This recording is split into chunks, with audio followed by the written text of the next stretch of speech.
আসসালামু আলাইকুম। আবারও হাজির হয়ে গেলাম আমাদের ছেলেদের একটা ব্যাপারে সচেতন করে দেওয়ার জন্য, যে এই ভুলটা কখনো করবেন না। সেটা হচ্ছে পেনিস বড় করার বিভিন্ন রকমের উল্টাপাল্টা বিজ্ঞাপন দেখে কি বলবো, এটাকে মুগ্ধ হয়ে যাবেন না। কারণ পেনিস বড় করার তেমন কিছু নেই পৃথিবীতে।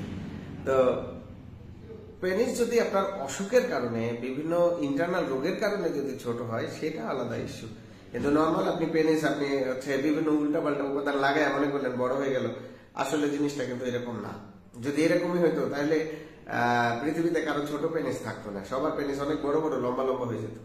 তাহলে এই টাইপের উপাদান ব্যবহারে সচেতন হন। এইগুলা ব্যবহার করলে কিন্তু ফিউচারে আপনার লিঙ্গ খাড়া হবে না, আপনি আপনার ওয়াইফকে সময় দিতে পারবেন না, ফ্যামিলি ইস্যু তৈরি হবে। তো আশা করব এরকম চাটুকার বিজ্ঞাপন দেখে মুগ্ধ হয়ে উল্টাপাল্টা উপাদান পেনিসে লাগিয়ে বড় করার চিন্তা ভাবনা থেকে বের হয়ে আসবেন। যে সাইজটা আপনার আছে, আল্লাহ পাক যে সাইজটা দিয়েছেন, এটাই যদি আপনি ঠিকঠাক মতো আপনার পার্টনারের সাথে ব্যবহার করতে পারেন, পার্টনারের সাথে থাকতে পারেন, তাহলে কিন্তু সাইজ বা মোটা হওয়ার ব্যাপারটা কিন্তু অতটা গুরুত্বপূর্ণ না। হ্যাঁ, সাইজ বড় হওয়ার ব্যাপারটা আমাদের বাঙালির ক্ষেত্রে একদম বিশাল সাইজ হবে এরকম কিন্তু আমরা ভৌগোলিক অবস্থানে নয়।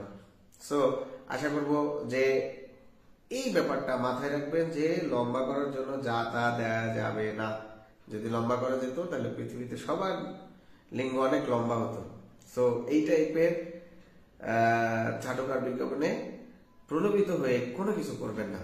থ্যাংক ইউ, ভালো থাকবেন, সচেতন থাকবেন। আসসালামু আলাইকুম।